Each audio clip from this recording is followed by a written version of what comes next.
The problem with developing, or the beauty of developing, is that things take a really long time. So in many ways, you can lock into some projects without really figuring it out right away. You don't have to have everything figured out. Real builds, real decisions. You see the finished houses, and we uncover the steps it took to get there. I'm Krista, here with Michael, and this is Trust the Process podcast, where we talk construction, real estate, and development. We pull back the curtain on the new home industry, the real estate market, and the trends shaping it all.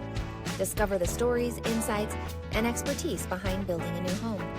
In today's episode, we're going to talk about how a small team manages big projects, where our time and resources actually go, and why construction is often the easiest part of that whole process. So if you're buying, building, or just curious, this one's for you. Let's jump in.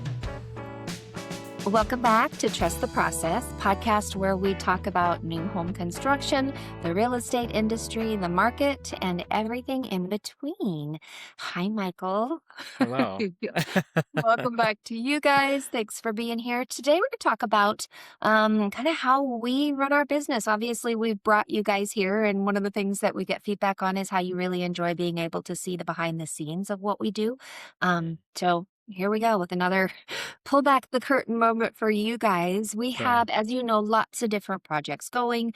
And Michael wears a lot of different hats. All of us do. So curious to know how much information we could convey about how does that happen? Because from a front end or from our viewers' perspective, they see all of these projects happening, and we must be this massive company with tons of hands and lots of labor. And, how do we keep all of these projects going and all of these homes out in front of us?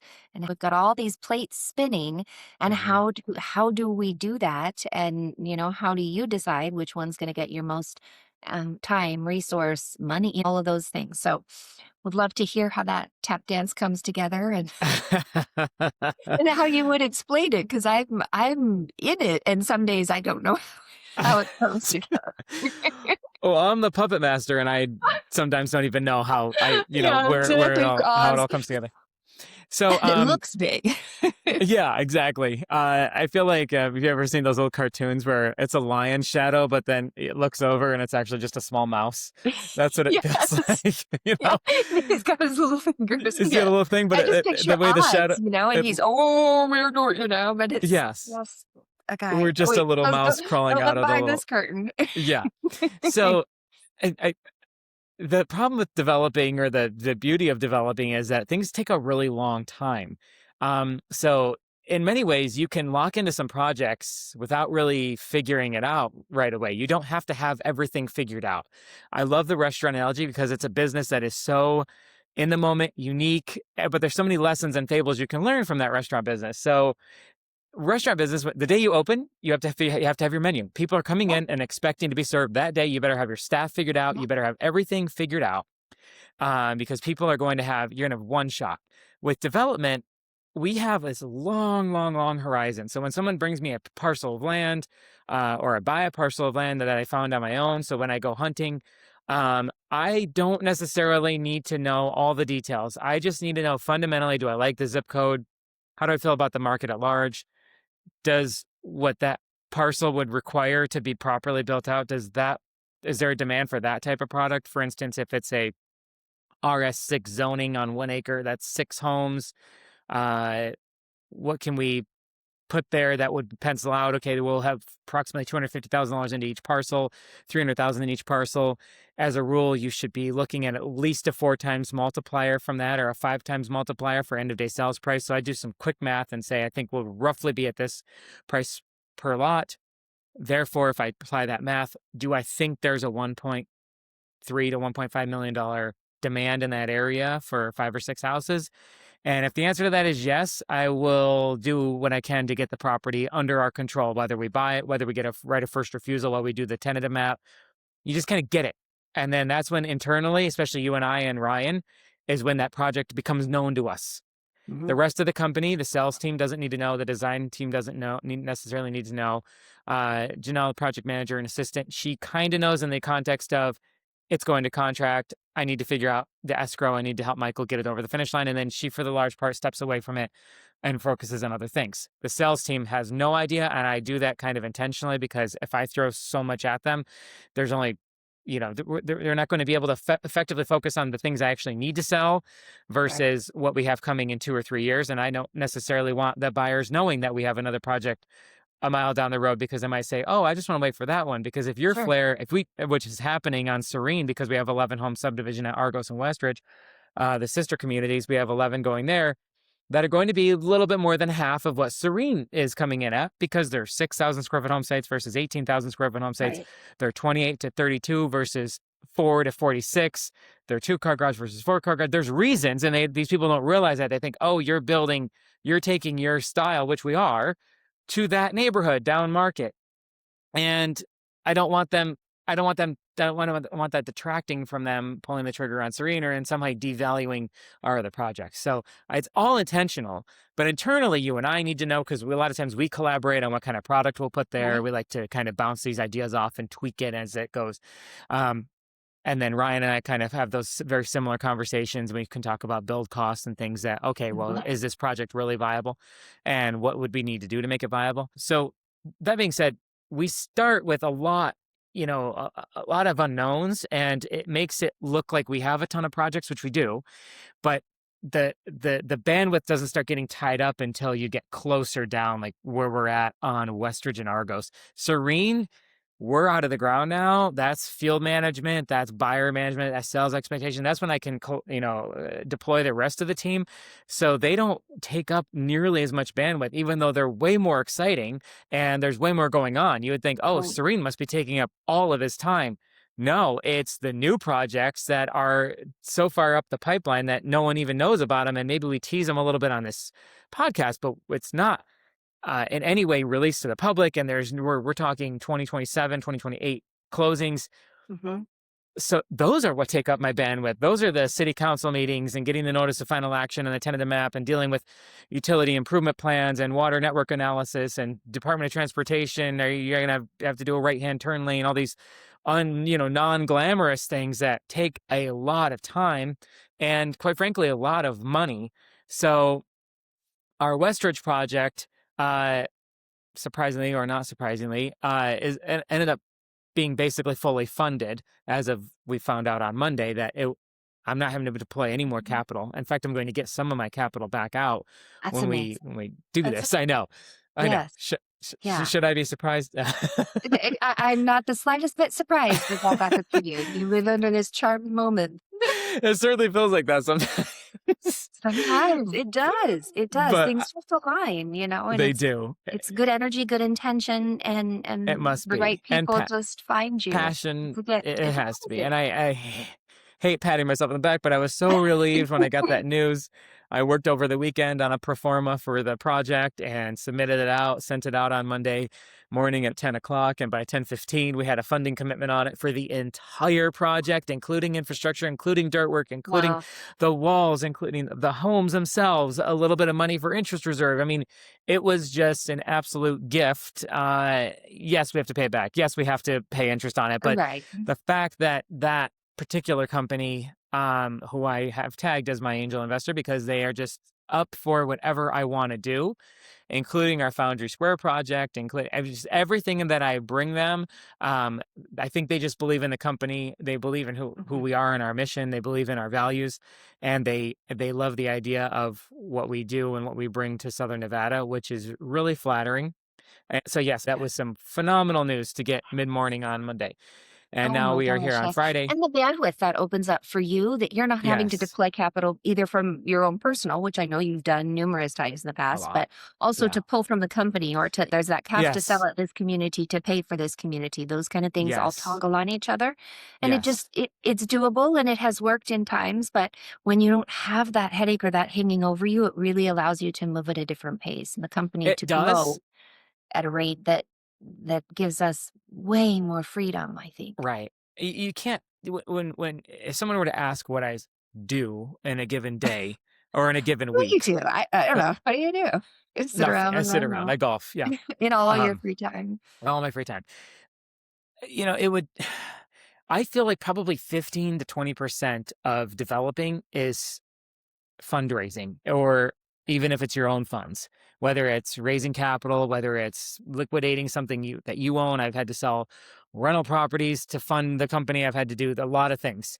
I've had to take out personal loans. If we get to where we have 15 or 20 $2 million homes, that is a lot of construction costs. And there's a lot of Mhm. weeks that are, I call them $500,000 weeks, where $500,000 goes out, and invoices and fees and permit. I mean, just, and payroll and everything. It's just like, holy cow, that is an insane amount of money that you have to raise. So I would say, as a developer, probably 20 to 25% is just purely fundraising and worrying about where those next round of invoices and construction costs are going to come from. Oh, So the further we go down the road with this, and the more we have faith from other companies that will fund us, that headache goes away. So that has been going. It went from 40% of my bandwidth 5 years ago, or 3 years ago, to now it's down to about 25% of my bandwidth, because I have the confidence that if I don't have it lined up right now, I can get it.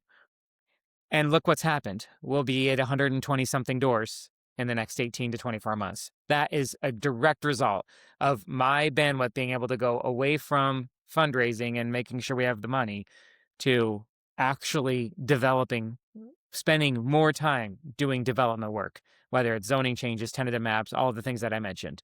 So when we have that kind of bandwidth freed up, wow, what can happen? It's been exponential yeah. growth in the last year and a half, 2 years, because that funding, I started feeling really comfortable with funding probably early in 2023.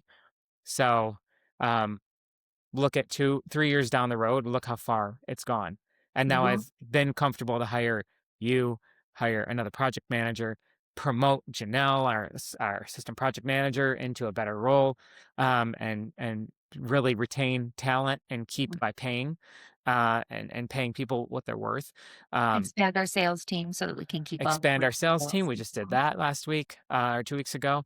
So I feel really good about that. And that's keeps freeing up more and more time. And it's funny that it grows. And now I would say that the balance of that time goes to more development, but there's also, um, other time that's being freed up from project management by hiring another project manager, by getting more of a system and getting buy-in. Like I tell the team, we all own quality. So if you see something on one of our projects, tag it or fix it or do whatever you need to do. I look at it like, if you're a hotel executive, you should walk through your corridors, you should walk into your bathrooms, you should walk into each room, you should spot check things. You should use the restroom, because when you're there, you're seeing angles that normally you're not going to notice until you live there. That's something that's a very owner specific place, vantage Mhm. point, and people spend time in there. It also gave me the idea of what else do you do in your house that you, as a builder, you're not going to necessarily notice, but maybe would lead to a warranty call down the road, or just overall decreased satisfaction in their home. So use the Mhm. dishwasher a couple of times, open every cabinet, just do Yeah. basically life test it before we hand it off, or before we think it's done. So I was Mhm. spending a lot of my time doing that as well, and it was really stressing me out. And as we've had more completions this year already, in terms of things that have actually turned over. And we're only Q1. Yeah, exactly. What does that tell you? Even from last year. So it's insane that we've already done that, and we've already had more starts this year than any other year. So Yeah. that became unsustainable for me to do that kind of quality assurance, which is another reason why I brought in that project manager. So I guess when we talk about what projects get our attention, the front end now, I feel like my time is probably 50% spent on the front end of development, whether that's tentative maps and all the things we talked about with the nuts and bolts of the developing, or fundraising and making sure we can get these projects funded. Right. That's now 50% of my life. Um, and then the back, 30% is probably quality assurance and making sure the actual nuts and bolts of the company is moving along like a well-oiled machine. So, and then the last 20% is catch-all, right? Managing people, vendor relations, Mhm. employee relations, making sure people know I'm not mad at them. Right. The time, like, sometimes just being a manager is making sure your vendors and employees know that you're not upset with them. Just Mhm. because you're quiet and doing other things, you're just in the zone. Mhm. But all that is to say that it is a very taxing, very demanding business. It takes probably 70 hours a week for me to keep this thing going. And that's just time either at my desk or in the field or on calls. Um, Not to mention all the times I think about it, but I look at my business, I look at Trust Home Builders like a newborn baby. Unfortunately, it's 10 years old and it still is using diapers. It's not potty trained. But I think of it as it's a newborn baby. And, I raised my son largely, solo. And I know that feeling of, okay, this is your baby and it should take up a lot of your life. It should take up a lot of your attention and your bandwidth and your love. So I'm not a disgruntled employee by any means. Just sometimes I wish I had a little bit more of a work-life balance sometimes, but I also think when you're doing what you love, there's no substitute for it. So yes, trips are fun to get away from the grind of being on call and just always kind of being available. But boy, I miss it when I'm gone. I think when I get home, I want to worry about that new product offering, or I'll find myself on my phone I looking was for going to say, even when parcels you or do, because you are good about getting away for the weekend occasionally here yeah, and there. yeah, And yeah, yeah, but we still hear from you. I mean, yeah. yeah. Sometimes more. If you're gone for a few days, you're still Yeah, answering or reaching yeah, out. Oh, I thought about such and such, because that's when yeah. your mind really starts to Yes, work. And so you have good ideas yes, or thoughts or yeah, things that come to you, and you're like, "Ooh, yeah. let's talk about." Like, but you're Exactly. on vacation. I know. Like, yes, I'm here on vacation. I'm sitting on the balcony with a great view, and I have a few minutes. Let's talk about blah blah Yeah, blah, or put this together, or let's s- brainstorm on this thought or idea. So literally conversations that we've literally had. that's a real scenario. That's a real Yes. scenario. We've 100% done that. We have solved world problems in those, you know. Yeah, and the reality is that there isn't ever a point. So you talk about how it's so far upstream, and how, some of these projects that are monopolizing the majority of your time Mhm, specifically are so far out that people don't really even know they exist yet. They haven't mhm, hit the radar of the company as a whole. mhm. But so it starts there for you and it never ends. So all the way through until that final walkthrough. And I mean, you're not there for key handoff, but you're Right. there for key handoff in the moments leading up to it. You're there the day before. You're there looking at everything. You're with Yes. project Yeah. managers finalizing Yeah. details. And so there isn't ever a moment where start to finish on any home that I can think of that you've ever not been there for Everything. the whatever it It, is, the construction periods, the key handoff, all of it. All of prior it. to city The, planning, everything, the the whole warranty, even the year of satisfaction with the oh, that warranty. too, yeah. I mean, you end up, so not only is the company your baby, but every individual project. And it's like, the end of the warranty period is, well, even people still have no qualms about reaching out beyond that. And generally, we're a small company. We want to keep people happy as much as we can. Right. Um, uh, And they're minor things if they are, Half so the time they're minor stuff, stupid little things, and we're like, we're already out there. Let's just send somebody and make them happy.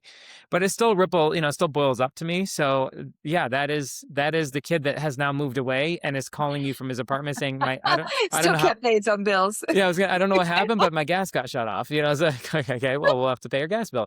Um, so I think of it that way. But I mean, you can also use another analogy that it's almost like farming. And I think maybe I think humans naturally are kind of agricultural minded, that we like reaping what we sow. We like sowing seeds of future rewards. I think that you're, you know, large part of society is wired that way, to appreciate things that kind of are slow and come to fruition. And I kind of think of it as, okay, Westridge is our crop and we'll harvest it in 2027, or Foundry Square is our crop and we're planting the seeds now. It's going to take a minute. We're going to have to tend to the farm and we're going to have to water it and grow it, make sure it's healthy, and then we can hopefully harvest it. Hopefully we get the kind of yields that we're planning on. So Mhm. that's how I keep my sanity, because there's a long period of time before you get any gratification. So you have to find gratification when you first see that tentative map, and when they email you over, oh, this is how this neighborhood's going to look. Holy cow,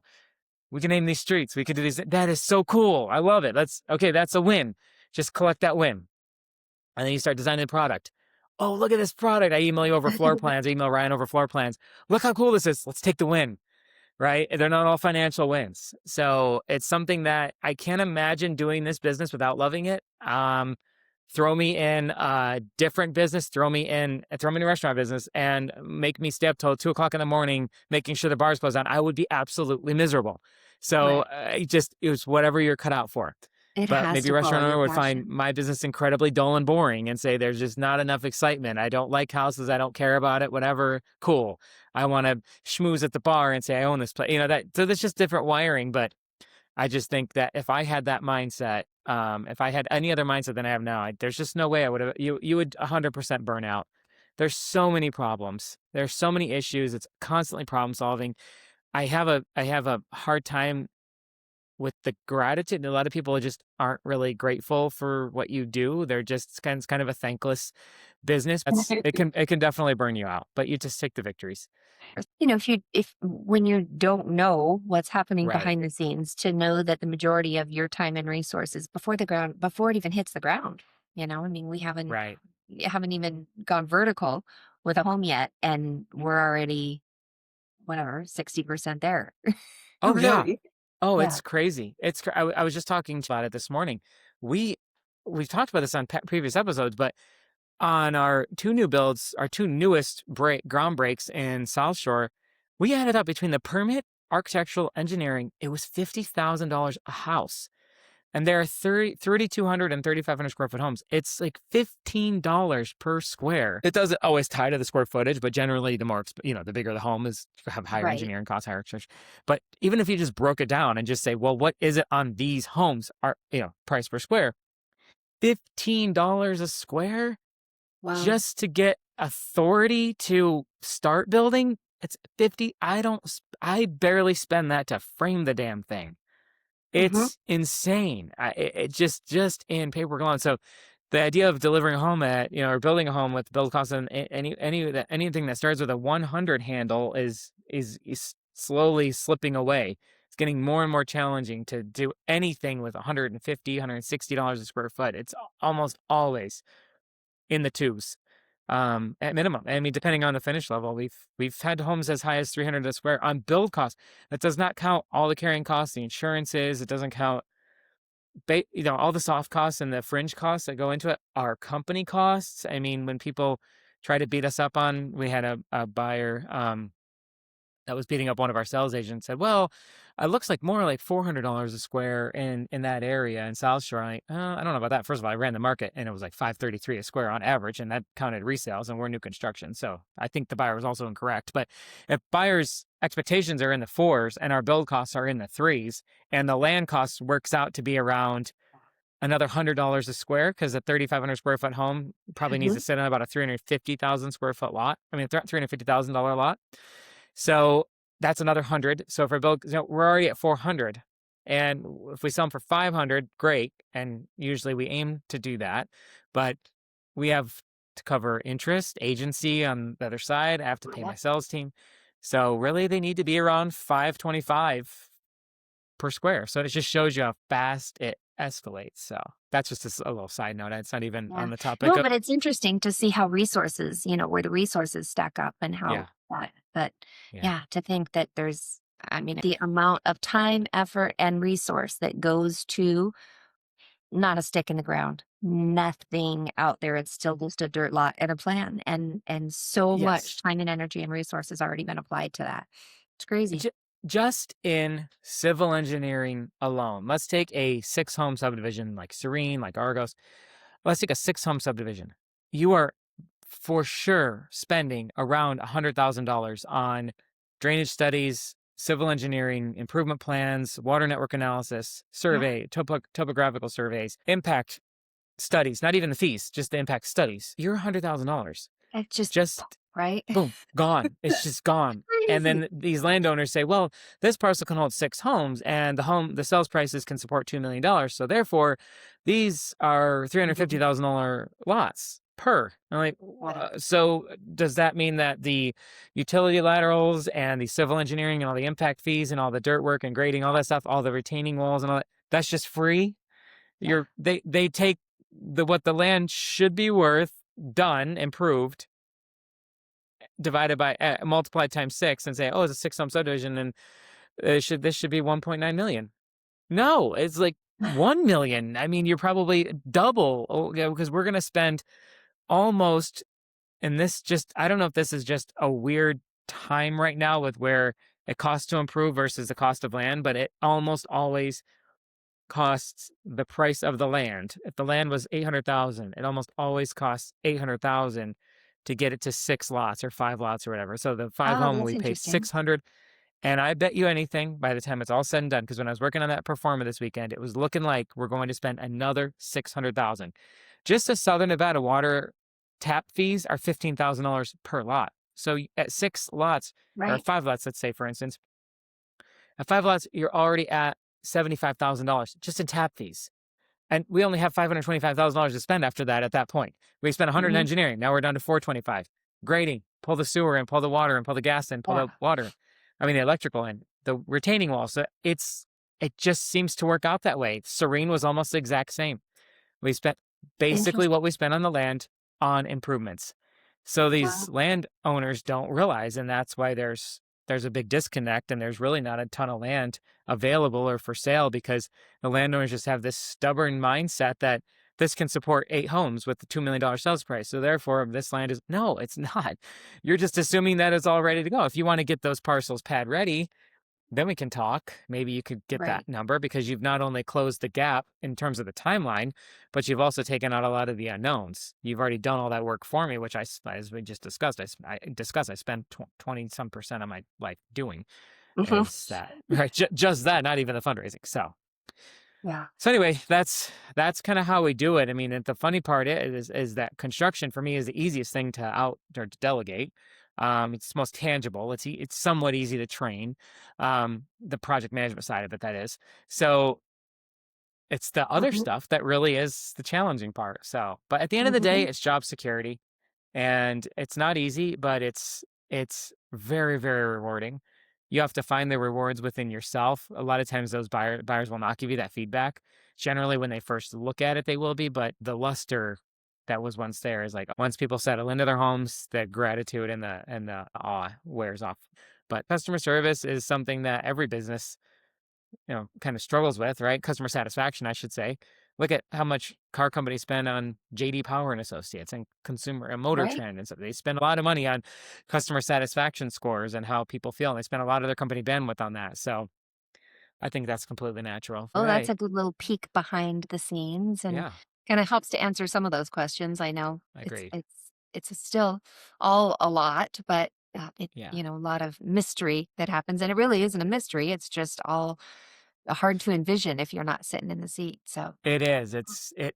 Yeah, it is. But it's fun to pull back the curtain for people, and any of them I think that does appreciate it, listens, and hopefully they get something out of it. I know if this podcast were around 10 years ago, I would have been our #1 subscriber, because I would have loved it. So maybe we just made something yeah, that it's we would saved like. you a But lot of headache, a lot of heartache. You'd learned a yeah, lot with definitely. time, for Yeah, sure. For definitely. sure. I know people appreciate the information that you give and the Yeah, insights that we offer. So, thank you good. for it. We Of appreciate it. course. Yeah, thank you guys for being here. Hopefully, you learned a little something, and we look forward to sharing more with you on the next episode of Trust the Process podcast. See you then. Bye bye.